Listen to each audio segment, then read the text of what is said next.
chừng cứ nơi tan xa khe xin đi ham chắc mà nó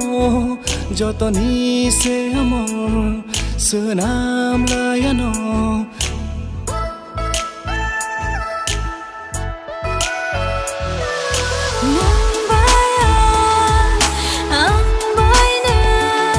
chừng cứ nơi tan xa khe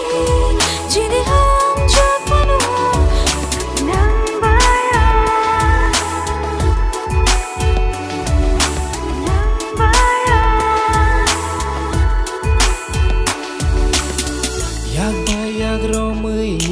than xa kề him lại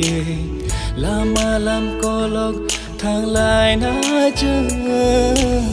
am jak manio haparo bak sa khe bisa wei tong lại na chừng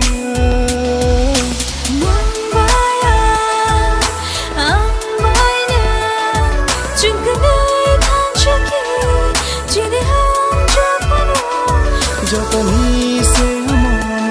sơ nam lại nó la la la la la la na na na na na na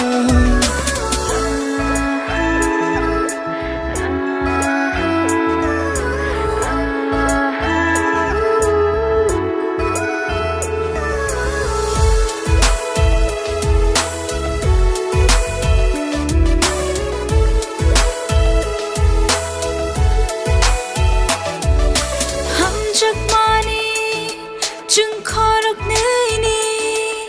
bữa sức lại thôi mơ chẳng mơ ni thì chắc bác cha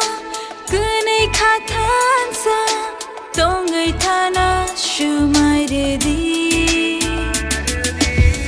ham cho gửi to lại này khá bác xa ứng lại này là mau dễ âm cho mà phải vô lo khi bác xa ứng lại này khá nó than xa ton lại này là mau vơ thứ ya xa nó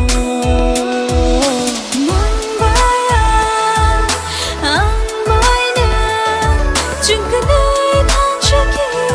chỉ để ham chắc mà nó cho ta đi xe mò sơ na